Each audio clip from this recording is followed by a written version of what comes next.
안녕하세요, 수족관착시입니다. 여러분, 영상 보시기 전에 구독과 좋아요, 알람 설정까지 눌러주시면 유튜브 라이브 빠짐없이 보실 수 있습니다. 형님들, 오늘은 중고 어항 보수하는 방법이랑 어항 소독하는 방법에 대해서 이야기를 좀 해볼까 합니다. 어항 소독을 일단 왜 하냐면요, 여러분, 저희 매장도 이제 수입 오기 전에 늘 소독을 합니다. 이 친구들이 뭘 갖고 올지 모르고 저희 매장에 있던 어항이 뭘 갖고 있었을지 모르기 때문에 늘 소독을 하는데, 이걸 안 하면은 어디 하나는 무조건 몰살해요. 그래서 이거를 막기 위해서 소독을 하는데, 생각보다 우리 손님들도 그렇고 저는 이게 물고기 키우는 사람들 개선이 좀 필요하다고 생각이 되는 게, 외부 생물 유입할 때는 진짜 조심해야 되거든요. 한 번에 이렇게 합사하거나 이런 거를 저희 이제 굉장히 반대하는 사람이에요. 저희 매장에도 지금 여기 칠판에 써 있는데, 첫 번째가 외부 생물 유입 시 검역 철저히, 두 번째 외부 생물 합사 절대 금지, 이렇게 써 있거든요. 이게 이제 저희 같은 경우는 물고기가 많이 오가는 곳이기 때문에 정말 합사 한번 잘못하면 물고기 순식간에 우르르 가는 게 많거든요. 이제 한 달에 한두 번 수입이 있으니까 이런 거를 철저하게 지키지 않으면 물고기가 몰살하는 경우가 굉장히 많은데, 손님들 경우도 마찬가지예요. 물고기를 어디서 사왔어, 근데 멀쩡하게 살던 내 고기가 다 죽었다, 이러면은 이제 바깥에서 온 물고기가 문제가 있던 거겠죠. 아니면은 어떤 치명적인 질병이 발생했는데 대응을 제대로 못했거나. 그렇지만 저희 구독자분들만큼은 따로 이제 검역 수조를 따로 좀 갖고 계셨으면 좋겠어요. 이 검역 수조에서 이 개체가 잘 있는 걸 본 다음에 그 다음 합사시켜도 늦지 않잖아요. 그래갖고 애지중지 키우는 물고기 있는 어항에다가 괜히 합사해가지고 몰살하는 이런 게 좀 없었으면 좋겠어요. 이게 수족관에서 아무리 검역을 잘해줘도, 아니면 또 솔직히 저도 수족관을 하지만 내 수족관 내 어항물만 믿지, 누가 어떻게 했든 무슨 말을 하던 간에 저희 매장에 오는 순간 저는 다시 검역해버리거든요.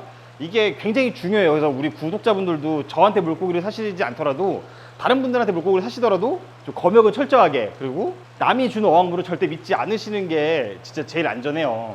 그래서 여러분들 간혹 가다가 물고기가 다 죽어가지고 전멸해가지고 막 리셋하고 수족관에 많이들 오시잖아요. 근데 이럴 때도 리셋 방법이 이제 다들 다양하신데, 제가 리셋하는 방법 몇 가지를 좀 소개를 해드릴게요. 일단 여러분, 요즘은 진짜 검역하기가 쉽게 돼 있어갖고 굳이 락스를 쓰지 않으셔도 돼요. 이 라이프 자켓이라는 게 있거든요. 이거 어항에다 넣으면 소독이 깨끗하게 돼요. 잠깐 보여드릴게요. 이게 습도에 약해가지고 많이 사지 않으셔도 돼요. 이거 한 통 사면 좀 비싸. 이게 한 통에 8만 원인가 그런데 8만 얼마 할 거예요. 근데 집에서 쓰기엔 솔직히 많아. 그래서 우리 이게 좀 아는 사람들끼리 십시일반에서 사거나 아니면 수산질병관리원에서 낱개로도 판매하는 데도 있으니까 그런 데다 문의하셔서 하셔도 괜찮을 것 같아요. 한번 보여드릴게요. 이런 알갱이로 되어 있거든요. 이거 지금 잠깐만 코에 했는데 굉장히 자극적인데, 한번 보여드릴게요. 이게 제품이 제대로 된 거라면은 이런 물바가지에 넣었을 때 기포가 쫙 올라옵니다. 보이시죠? 이거 지금 극단적으로 많이 넣은 거예요. 원래 이렇게 많이 넣을 필요는 없어요. 이거 하나 넣고서는 어항물 싹 빼면은 리셋됩니다. 이게 주성분은 3종염이에요. 3종염 많이 들어보셨는지 모르겠는데, 지금은 바이엘에서 나오는 버콘 아쿠아틱이 단종돼가지고 우리가 구매할 수는 없지만, 예전에 버콘 아쿠아틱이라고 해가지고 바이엘에서 유통되던 물고기 질병 치료제가 있었는데 그거예요. 그 제품의 장점이 이제 유일하게 새우 어항에 쓸 수 있는 치료제, 뭐 이렇게 해서 홍보가 됐었는데, 실제로도 이게 흰다리 새우 양식장에서도 쓰고 있는 제품이고, 내용물을 잠깐 보자면은 연쇄상구균, 비브리오균, 에드워드균, 스쿠티카충 이런 데 효과가 있다고 써 있어요. 그래서 이거 하나만 넣으면 리셋이 애지가 나면 끝이 나고, 여기서 이제 가장 중요한 거는 여러분들이 꼭 이거를 이제 사용하셨으면은 물을 싹 빼고 햇볕에 말리셔야 됩니다. 이 약에도 죽지 않는 기생충들이 있어요. 막 락스 넣어가지고 안 죽는 기생충들이 있거든요. 물이 한 방울이라도 남아있으면은 붙어있는 새끼들이 있을 수 있기 때문에 싹 건조를 시키셔야 돼요. 그리고 이거 라이프 자켓 같은 거 쓰실 때는 무조건 여과기 빼놓고 하셔야 돼요. 근데 또 이 제품이 또 물고기한테 막 유해하냐? 사실 또 그렇지도 않은 게, 저도 궁금해가지고 이거 찍기 전에 제가 한 2주일 동안 실험해봤는데, 저희 매장에 지금 이 수조 비어 있잖아요. 여기에 안시 있는 채로 그냥 써봤거든요. 안시 많이 있는 어항에도 써보고 뭐 있는 어항에도 써보고 했는데 안 죽더라고. 그래도 좀 찝찝하니까 이렇게 이거 판매하시는 분은 권하지 않았었는데, 해보니까 죽지는 않더라고. 아마 균만 죽이는 그런 역할을 하는 거겠죠. 가장 중요한 건 여러분, 귀찮더라도 꼭 건조를 시키셔야 돼요. 저 같은 경우도 수중 펌프로 물을 싹 뺀 다음에 걸레가지고 싹 닦아요. 이거를 이제 분무기에다 집어넣어가지고 착착착 쏜 다음에 물기 없을 때까지 싹 건조합니다. 그 상태에서 이제 수입 오기 전에 물 다시 받아서 돌리고 그러는데, 이게 저도 참 아쉬운 게, 장사하면서 아쉬운 게, 손님들이 리셋을 제대로 안 해놓고 물고기를 계속 집어넣어. 그럼 자꾸 죽어. 왜 죽지 자꾸 이러신단 말이에요. 근데 이게 기생충이 진짜 무서운 게, 이게 막 아무리 기생할 데가 없어도 남아있는 애들이 있어요. 그래갖고 이제 이게 또 물고기가 들어오면은 2주 만에 몰살시키고 그런 게 있기 때문에 귀찮더라도 건조를 시키는 게 굉장히 중요합니다. 자, 그리고 여러분, 이제 어항 보수하는 방법을 말씀드려 볼게요. 형님들 중고거래로 어항 같은 거 많이 사오시면은 이 수조에서 물이 새지 않을까 이런 거 걱정을 굉장히 많이 하시는데, 되도록 중고거래는 사지 않으시는 게 좋죠. 그리고 여러분들 집 수조가 위치 이동을 했으면은 한번 보수는 하는 게 괜찮아요. 여러분 집 수조가 집 내에서도 위치 이동을 했으면은 보수를 한번 하는 게 좋습니다. 왜 그러냐면은 보통 이제 어항 들고 이동할 때, 이 중고 어항이에요. 이렇게 들고 다니다가 화장실 벽 같은 데 빵 치면은 이가 나가는 것도 당연한데, 이 어항 실리콘도 결국에는 샀기 때문에 이렇게 물려있는 자리가 이렇게 흔들흔들 하잖아요. 그러면 이 실리콘이 벌어질 수밖에 없어요. 이게 어항이 터진다는 뜻이 어항이 빵 하고 터지는 게 아니라, 어항 실리콘이나 실리콘 사이 벽면에서 구멍이 찔끔 생겨가지고 물이 한 방울씩 한 방울씩 새는 걸 터졌다고들 말하거든요. 작은 어항에서 터지면 이런 걸 터짐을 말하는 거예요. 근데 이게 처음에는 우리가 물 한 방울씩 셀 때는 잘 몰라요. 아, 옆에 콩돌에서 물이 튀었나? 어디서 물이 샌 거지?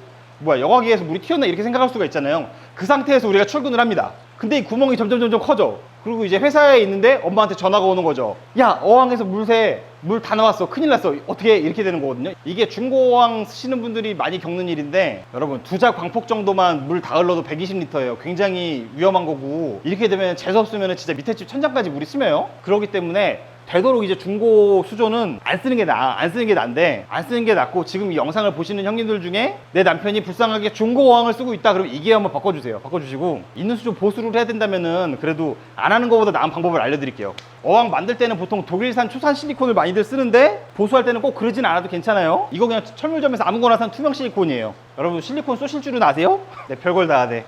철물점 가서 실리콘 사면 아저씨가 구찌라고 그래가지고, 이게 구찌가 표준어가 아닌 것 같은데 이거 보통 구찌라고 해요. 이거 구찌 주세요 이러면은 실리콘 앞에 물리는 이런 노즐 같은 걸 주거든요.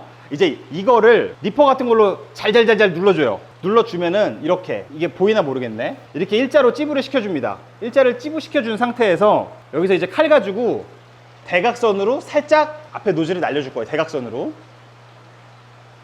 자, 이렇게 되면은 끝 모양이 대각선으로 실리콘이 나올 수 있게 잘려 있어요. 자, 요 실리콘 앞을 이렇게 잘라 주셨으면은 실리콘 앞도 커터칼로 날려줍니다. 근데 형님들, 제가 실리콘 이렇게 전문적으로 쏘는 그 인테리어 업자는 아니고, 그냥 어항 정도 조금 이렇게 무난하게 만드는 그 정도 스킬이기 때문에 그냥 참고만 하시면 됩니다. 실리콘 앞도 이렇게 칼로 잘라주고 연결을 해줍니다. 자, 그리고 이제 실리콘 총에 연결해 줄 거예요. 자, 이렇게 실리콘 총에 연결을 해주고, 아, 가격이 궁금하실 텐데, 이거 실리콘 총 싸구려로 사면 보통 한 5,000원이면 해결이 됩니다. 자, 이거를 이제 쏠 건데 한 번에 잘 쏘셔야 돼요. 한 번에 잘 쏘고, 이 지금 요 사선으로 된 요 면 갖다가 이렇게 싹 싸서 올려칠 거예요. 보세요. 이거 유튜브 찍으려고 괜히 멀쩡한 수조를 제가 지금 실리콘을 쏘고 있네요. 이거 1년밖에 안 된 건데. 자, 여기서 이렇게 싸서, 여기서 이렇게 싸서 대각선 이렇게 올릴 거예요. 자, 여러분 실리콘 나온 거 보이시죠? 자, 여기도 쏘고,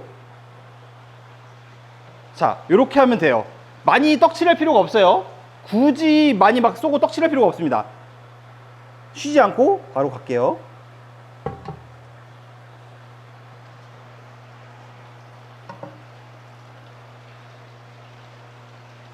이게 제가 지금 카메라를 보면서 쏴가지고 제대로 못 쐈는데,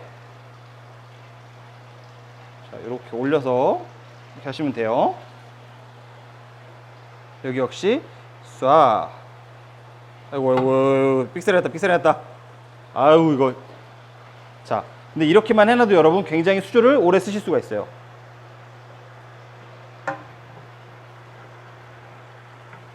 자, 여러분 이렇게 하고 나면은, 지금 제가 지금 카메라 들고 쏘느라고 제대로 지금 이렇게 좀 이쁘게 못 쐈는데, 아마 여러분도 하시면서 이게 제가 여러분 무시하는 게 아니라 한 방에 제대로 할 수는 없거든요. 근데 그렇게 해도 괜찮습니다. 왜냐면 우리 헤라라는 걸 써도 돼요.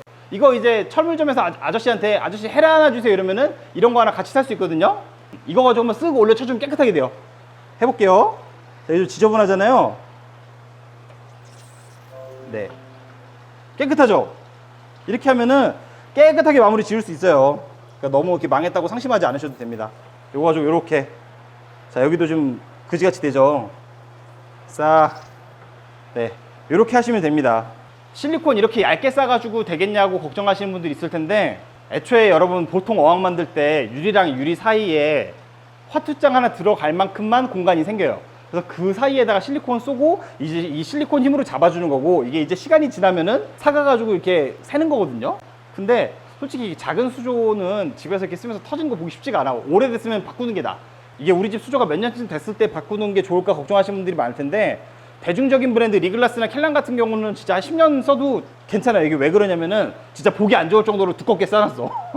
근데 진짜로 튼튼해요. 그리고 이제 우리가 이제 인터넷으로 많이 살 수 있는 얇은 어항들, 실리콘 얇게 쏜 어항들이 보기에는 좋지, 실리콘이 안 보이니까. 근데 이게 이제 걱정이 되시면은 제 생각엔 한 5, 6년 정도 쓰시다가 이렇게 한번 보수하시는 것도 나쁘진 않습니다. 하면은 훨씬 더 오래 가긴 해요. 그리고 이제 저도 이제 짬밥이 있으니까 그냥 보기만 해도 금방 살 것 같은 거는 보이거든요.